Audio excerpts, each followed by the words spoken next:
2030 እያያችሁ ነው የምትገኙት። እንግዲህ አሪፍ ጊዜ እያሳለፋችሁ እንደሆነ ተስፋ እናደርጋለን። ስንት ነው አለን፣ ዋጋ ጠየቅን፣ ስራ ለመጀመር ተነሳሳን፣ ተመልሰን መጥተናል። አሁን ደግሞ ቁጭ ብለን ስለ ሪሌሽንሺፕ ግንኙነቶቻችን የምንወያይበት ሰዓት ላይ ነው ያለነው።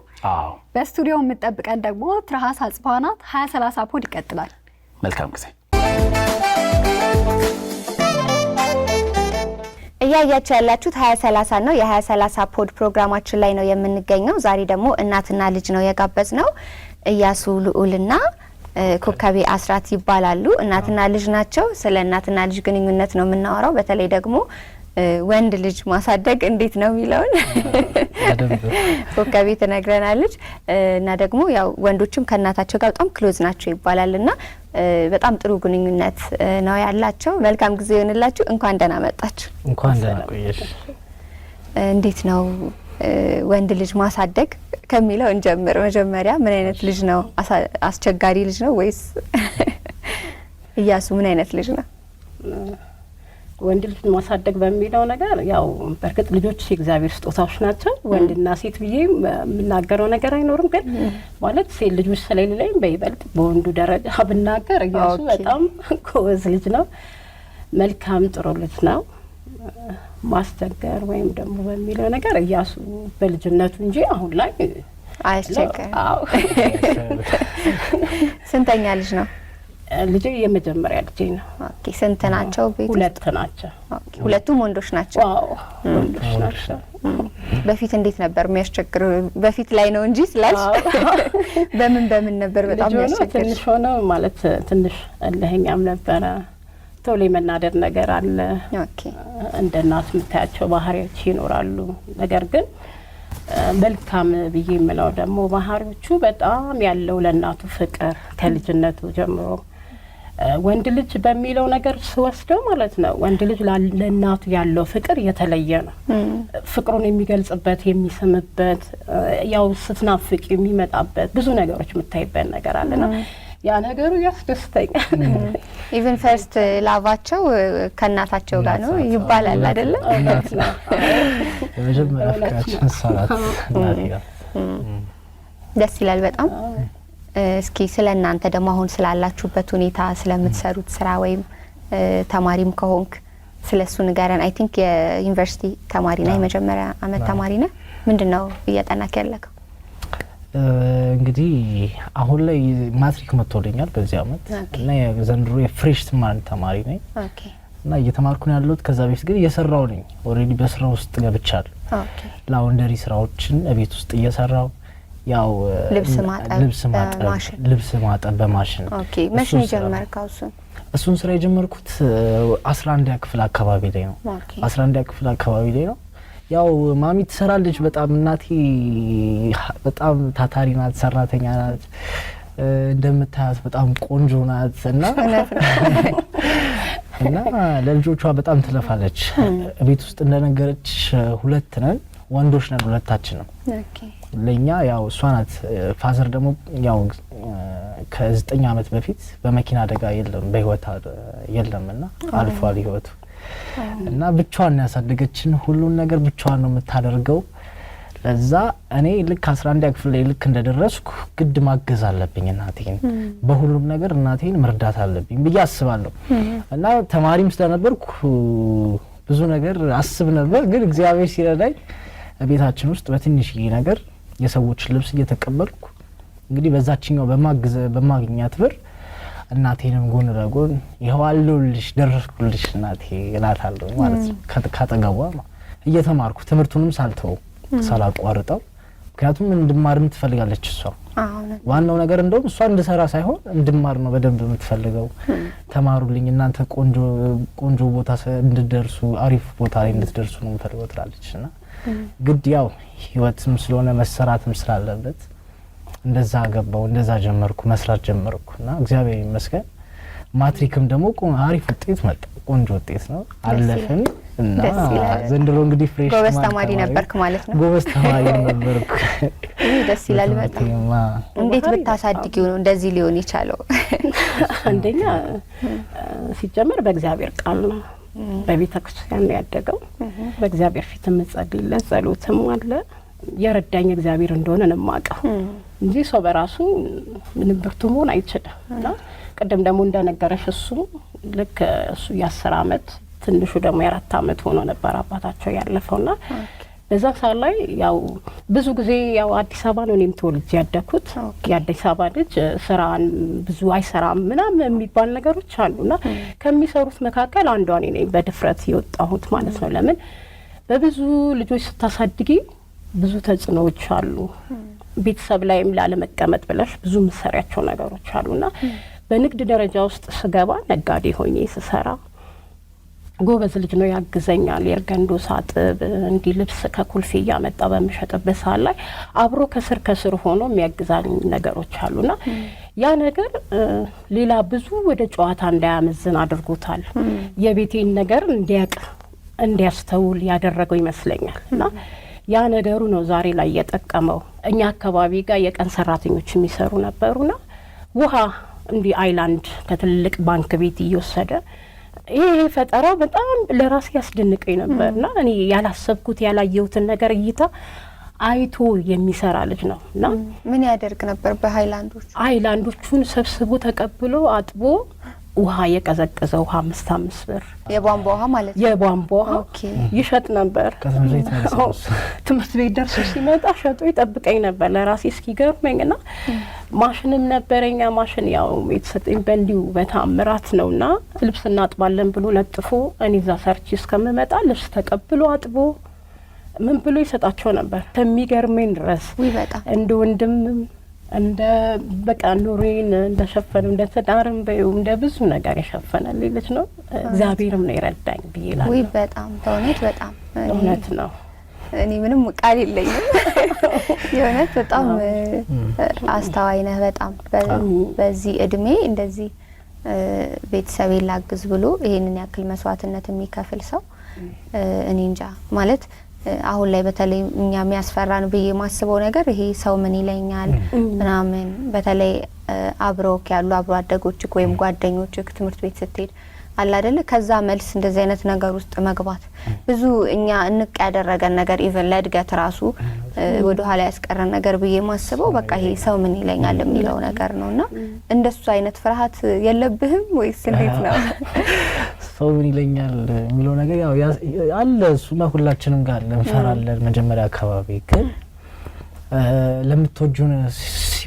ለምትወጁ ሰው ሲሆን ለራስሽ ሲሆን ግድ ታደርጊዋለሽ። ግድ መሆንም አለበት። ሲቀጥል ደግሞ ያው እያስተዋልኩ የመጣው ነገር ምንድነው እያንዳንዱ ሰው የራሱን ህይወት ነው የሚኖረው። ማንም ሰው አያግዝሽም፣ ማንም ሰው ዞርም ብሎ አይ። ስለዚህ ለእናትሽም ያለሽው አንቺ ብቻ ነሽ። ስለዚህ እኔ ደግሞ እናቴም አለች፣ ከታች ደግሞ ታናሽም አለ። ግድ ለታናሽም መድረስ አለብን፣ ለእናቴም መድረስ አለብኝ እና የሉንታ ምናምን የሚባለው ነገር ከሆነ እድሜ በኋላ እንግዲህ ቆርጬ ጥየዋለሁ።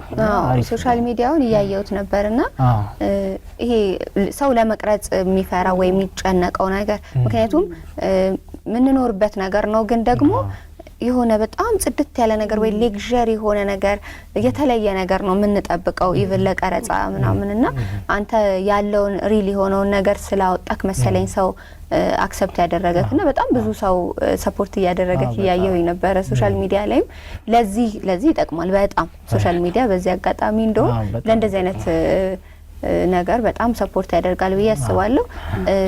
ማለት አባታቸው እንግዲህ ወደ 9ኛ ክፍል አይ ቲንክ ያልከኝ እኔ 3ኛ ክፍል እያለሁ 3ኛ ክፍል ነው እድሜ ትንሽ ነበር 9 አመቴ ምናምን ነበር 9 አመት ኦኬ እሺ 3ኛ ክፍል እያለ ከሆነ ያረፈው ማለት እሱ 3ኛ ክፍል ከሆነ እንግዲህ ትንሹ ደግሞ ትንሽ ልጅ ነበር በጣም ህፃን ነው የሚሆነው ማለት ነውና ስራ ነበረሽ የዛን ጊዜ ማለት ምናልባት እሱ ከነበር የሚያስተዳድረው ቤቱን እንዴት ነው ማለት ሰርቫይቭ ያደረግሽው መጀመሪያ ላይ? ከዛ በፊት በትዳር ላይ ያለሁኝ ማለት ነው ባለቤቴ ሹፌር ነበር። እሱ ነበር ቤቱን የሚያስተዳድረው የነበረው ማለት ነውና ነገሮች ከሆኑ ወዲህ በእርግጥ ነገር ይጨለማል፣ ከባድ ነው የሚሆነውና እኔም እናቴ በቀበሌ ቤት ነው የምንኖረው የነበረችው ማለት ነው። እኛ ተከራይተን ነበር። እኔም ያው ትዳር ኑሮ ይዤ ከወጣው ወዲህ ተከራይተሽ ነው እንደማናቸው የምትኖሪ ማለት ነውና ኑሮ ትዳር አይተሽ ደግሞ ስትኖሪ ይሄ አደጋ ሲመጣብሽ ማንም ሰው ተመልሶ ቤተሰብ ላይ ጫና መሆን አይፈልግም። እና ምንድነው ጠንካራ እንደሆነ ያደረገኝ እዛ ቤት ላይ የተከራይቼ በነበርኩበት ሰዓት ላይ ጥንካሬ የወሰንኩት ሁለቱን ልጆቼን ሳይ መጎበዝ እንዳለብኝ ቅድም እንዳልሽው ኢሉንታ የሚባል ነገር ከውስጤ እንዲወጣ ያደረገኝ ነገር አለ። ምንድነው የጀመርኩት መሰለሽ? መጀመሪያ ላርጎ የሚሸጥ ነበር ከጀሞ እየመጣ ፈሳሽና እንደ 24 ቀበሌ ጨርቆስ ሁሉ የሚያቃል ሀዲት ያለሽ መጀመሪያ በቃ የወጣሁበት ንግድም እንዲተበድሬ ብዬ በቃ ላርጎን አምጥቼ መሸጥ ነው የጀመርኩት። እና ብዙ ዋጋ ከፍያለሁ። የቤት ኪራይ መክፈል እስኪያቅተኝ ድረስ ደርሻለሁ። ልጆቼን ይዤ በብዙ ቦታ ዋጋ ከፍያለሁ። እንደዛም ሆኖ እጅ አልሰጠሁም ነበር። ያገኘሁትን ስራ ሰራለሁ። ስራ አልለቅም ነበር። ካሳለፋችሁት ጊዜ ውስጥ አንድ ማትረሳ ቀን ያልፍ ነበር ግን ይሄ ቀን ብለሽ ያሰብሽበት ማለት ነው? ወይ ብዙ አሉ። ብዙ ናቸው። እወጣዋለሁ ብዬ ምሻገረዋለሁ ይሄ ጨለማ ይነጋል ወይ ብዬ ያልኩባቸው ቀናቶች በጣም ብዙ ናቸው። እንዲህ ሰው ቤት ይመስለ ሰው ቤት ነበርና ጎረቤት ነን ወጥ ምናምን ይሰራሉ፣ ስጋ ወጥ ማለት ነው። እዛ ስጋው ሲሰሩ እዛ ይገባልሽና እንዲሰጡት ይጠይቃል ሰዎችና ለእንግዳ ስለሆነ ብለው ያባሩታል። መጣና ማሚ ከሊንዲና እንዲ ቤት አይቼ እንዲ ስጋዎች ምናምን ሲለኝ በህይወቴ የማረሳው ጨርቆስ ወስጄ ብርድ ልብሴን ሸጫለሁ። እውነት ለስጋ ለመግዛት ያኔ ለስጋ ለመግዛት ይሄን የማትረሳው ማለት እንዴት እንደረሳችሁ ተላቀው እንደ ሚዲያ ላይ ነገር ቀድሞ አይነሳችሁ ብዙ ነገር ከባድ ግን እናቶች ይማሩበታል። እርግጠኛ ነኝ ብዙ እናቶች በእኔ ማለት እኛ ያሳለፍናቸው ብለሽ የምትናገሪያቸው ነገሮች ቢኖር ብዙ የኢትዮጵያን እናት የሚያሳልፈው ነገር ነው። ማንም ቤት ማትይዙ ያን ያክል ግን አሁን ብርድ ልብስን ማለት ስጋው 60 ብር ነበር 60 ብር ነው ኪሎ ስጋ 60 ብር 100 ብር ምናምን ነበር። ያንን መከራዬን ያንን ችግሬን የተበቀልኩት ነው ይመስለኛል ንግድ ውስጥ ከገባው በኋላ ማለት ነው። የመጀመሪያ ጊዜ ደስ ብሎኝ ቆብ የሚወሰድኩ ጊዜ ሸጬ የመጣው ጊዜ ላርጎ የ200 ብር ወስጄ ከሆነ 200 ብር ካተረፍኩ የመጀመሪያ ስጋ ገዝቼላቸው ነው የሄድኩት። ማረሳው ማፈተስቼ ነው ነበር የሚሄደውና የተበቀልኩት ነው የሚመስለኝ።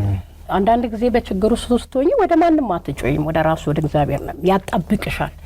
መከራዎች፣ ችግሮች ከእግዚአብሔር ጋር ያጣብቅሻልና ብዙ ችግሮች ብዙ ቻሌንጅ በህይወትሽ የሚያልፈው ነገር ሁሉ ለመልካም ነው ብለሽ እንዴት አለፍኳቸው ብለሽ የምትያቸው ነገሮች አሉ። ከእናት ጋር ስታሳልፍ በጣም ደስ የሚልህ ጊዜ ምንድነው? ማለት በምንድነው የምትዝናኑት? እንዴት ነው የምትዝናኑት? ጊዜ ካገኘች እኛን ለማዝናናት ትሞክራለች። በትንሹ እሁድ ቅዳሜ ምናምን በቃ ዝም ብላ ይዛን ለመውጣት ወክ ታደርጋለች ከትንሹ ወንድሜ ጋር ማለት ነው። በዚህ ባላት በትንሹ ነገር እንኳን መደሰትን አሁን ትልቁ ነገር አሁን እናት ያስተማረች የምትለው ነገር ምንድነው?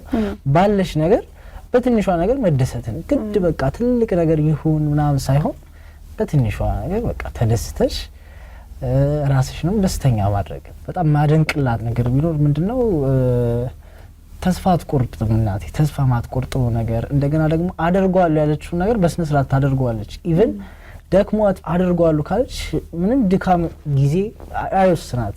እሱ ነገሯ በጣም ነው ማደንቅላት። ሌላ ደግሞ ምንድነው ይቅር ባይ ናት፣ ትሁት ናት። እሱ ነገሯ ራሱ በቃ ይቅር ትላለች ቶሎ ብላ ይቅርታ ታደርጋለች። ምንም አትይዝምና እሱ ነገር ወስጃለሁ ተምሬበታለሁ።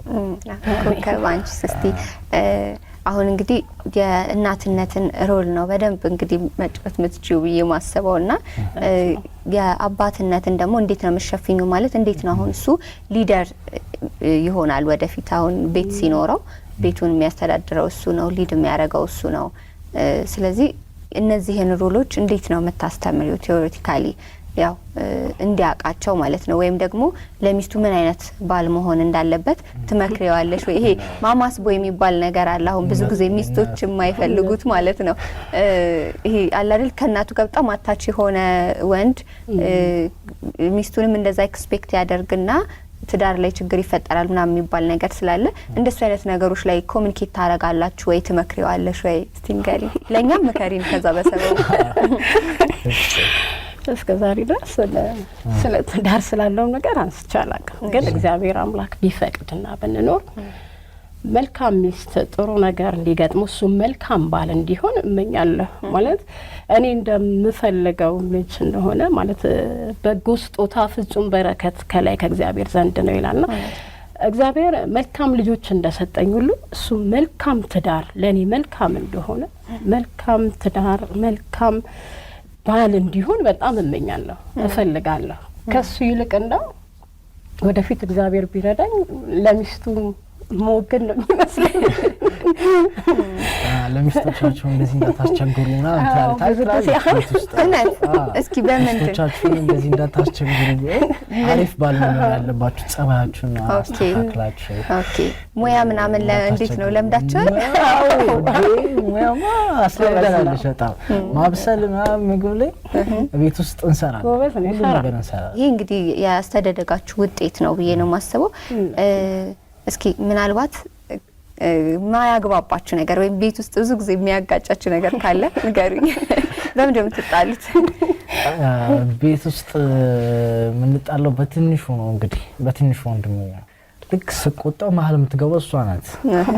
ኧረ ተይ ልናገረው፣ አሁን ሰዓት በቃ ረፎ በቃ አትናገረው እንትን አትበሉ። ማያግባባን እሱ ትንሹ ወንድሙ በጣም በቃ እንትን አትበሉ አትናገሩ በቃ ትልሽ ነው ጭራሽ ነው እንድነካውም አትፈልግም። እኔ በፍቅር ነው ሁሉ ነገር እንዲስተካከልም አንጻር ነው። ትልቅ ጸብ ላይሆን ይችላል፣ ግን ብዙ ጊዜ በእናትና ልጅ መሀል የሚፈጠር ማያግባባን ነገር ምንድነው? አሁን ተሰሪ በቃ አሁን እኔ ጊዜ ጸጉሯን ተሰሪ አሁን ይሄ ላግባባ ከምር ነው የሚያጨቃጨቀን ነገር ትልቁ እናቶች እሺ ማትለው ነገር ስራ ነው ሁሉ። ጸጉርሽን ተሰሪ እባክሽን ሂጂና ሂጂና ተሰሪ በቃ እኔ እንደዛ ነው የምፈልገው። ተሰርታ ቆንጆ እንድትሆን አኩርፊያታለሁ። እንደውም ግራሱ በቅርቡ እባክሽን ተሰሪ በቃ እኔ ካልተሰራሽ ማውራት አንችልም። ሄደሽ እሷ ጊዜ ላት ለልጆቿ ነው ያው ይገባኛል እኮ አንዳንድ ነገር ለኛ ነው፣ ግን ቢሆንም ለራሷ ደግሞ ጊዜ ማግኘት አለበት። እስኪ ለወጣቶች ምናልባት ማለት የምትፈልገው ነገር ካለ ማለት በአንተ እድሜ ላይ ለሚገኙ በተለይ እድሜያቸው ከ20 እስከ 30 ላሉት ወጣቶች ጊዜያቸውን እንዲጠቀሙ ሊሆን ይችላል ወይ ከቤተሰቦቻቸው ወይም ከፋሚሊያቸው ጋር ያለውን ቅርርብ በደንብ እንዲያጠናክሩ የምትመክራቸው ነገር ካለ? ቤተሰብን መርዳት በጣም ደስ የሚል ነገር ነው። የውስጥም እርካታ አለውና ደስ የሚል ነገር አለው። ሳቲስፋክሽን ነው፣ ያስደስትሻል። እና ውጪ ከማሳለፍ ውጪ ከጓደኞችሽ ጋር ጓደኞችሽን ለማስደሰት ሌሎችን ለማስደሰት ከመጣር አንዳንድ እንደውም ያየሁት ነገር ምንድነው ጓደኞቻቸውን እያስደሰቱ ቤት ውስጥ ግን በጣም ያበሳጫሉ፣ ቤት ውስጥ ይናደዳሉ። እና ይሄ በጣም የሚያስጠላ ነገር ነው። ውስጥ ግን ቤተሰብሽን ስታስደስቺ ራስሽም ደስ ይልሻል። እንደገና ደግሞ በረከትም ነው፣ በጣም ብዙ በረከትም ነው። እናትሽን ስታስደስቺ ፈጣሪም ደግሞ ይባርክሻል በብዙ። ሶሻል ሚዲያው ደግሞ ምስክር ነው። እናቴን ሳስደስት ምን ስል ብዙ በረከቶች መተዋልና እግዚአብሔርም ደግሞ በዛም ይረዳሻል። በተረፈ ወጣቶችም ቤተሰቦቻቸውን ቢያስደስቱ ቤተሰቦቻቸውን ቢረዱ ሁሉ ነገር ቆንጆ ነው፣ ለነሱም ደስታ ነው። ለቤተሰብ ቅድሚያ መስጠት የሚለው በዚህ አጋጣሚ በጣም ቴንኪዩ ብዙ ወጣቶች ይቀበሉታል ብዬ አስባለሁ። በጣም ደስ ይላል። ለወጣቶችስ ምን ትመክሪኛለሽ? ወይ ወጣቶች እንደው ራሳቸው ማለት ለቤተሰብ ያላቸው ነገር ግልጽነት ቢሆን፣ ለቤተሰብ ያላቸው አመለካከት ማለት መታዘዝን እንደ መጽሐፍ ቅዱስ ቃል ማለት ነው። ልጅ ይሆን ለእናትና አባትን ታዘዝ እድሜ በምድር ላይ ይረዝማል እንደሚለው ቢታዘዙ፣ እናቶች ደግሞ አባቶችም እናቶችም ልጆቻቸውን ቢያቀርቡ እንደ ጓደኛ ቢያቀርቡ ቢነጋገሩ ግልጽነትን ቢያስተምሩ።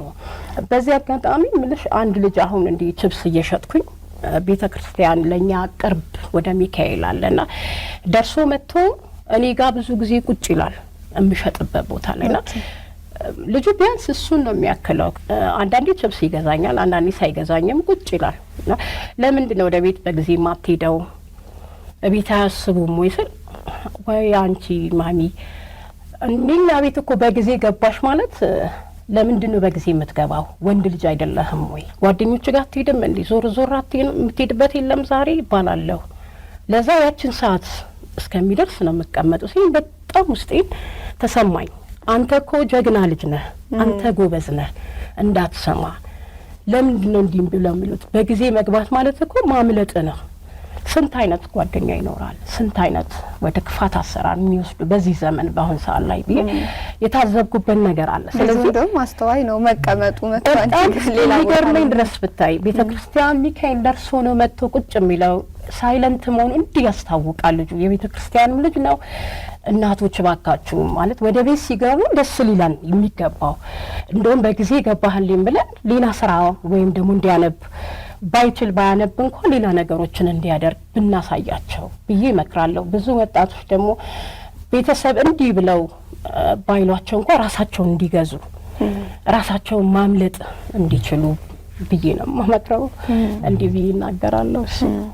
በጣም እናመሰግናለን። በጣም አሪፍ ቆይታ ነው የነበረን። በጣም ደስ የሚል ነገር ነው የተማርነው ከናንተ። እስኪ በመጨረሻ ማስተላለፍ የምትፈልጉት ወይ ማለት የምትፈልጉት ነገር ካለ? ማመስገን እፈልጋለሁ። መጀመሪያ እግዚአብሔርን እጅግ አድርጌ አመሰግናለሁ። እንደዚህ ረድቶኝ ቤተሰቤን ሁሉ ነገር እንዳደርግ ስላደረገኝ። በመቀጠል እናቴንም ቴንክ ዩ ሶ ማች ቆንጆ እንደዚህ አድርገሽ ስላሳደግሽኝ አመሰግናለሁ። በሚዲያው ፊት ይው በሰው ሁሉ ፊት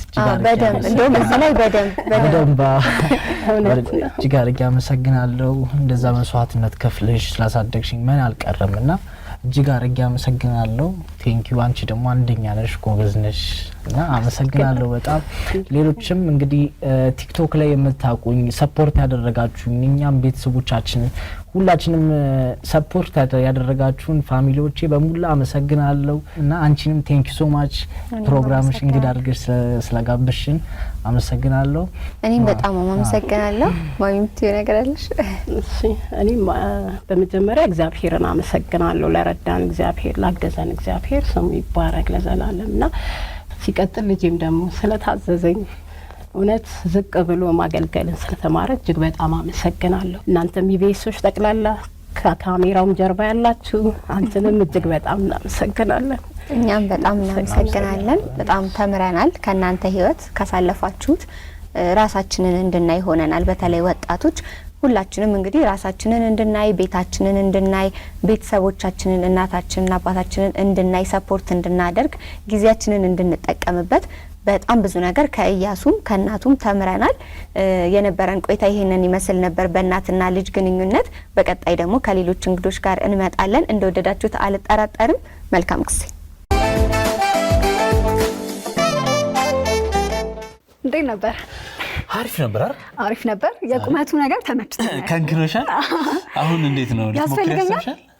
አይ ጥሩ ነሽ እኮ አንቺ። ጥሩ ነኝ አይደል? እኔ ነኝ እንጂ አንተ ምን እንዴ? 2030 አጥረናል። ግን ለማንኛውም አሪፍ ነገር አግኝተናል በዛሬው 2030። እንደተለመደው ቆንጆ ፕሮግራም አድርሰንላቸዋል ለ2030ዎች።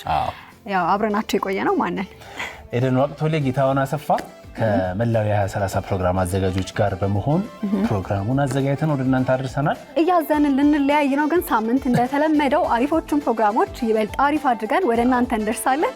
እስከዛው ግን ደህና ሁኑልን።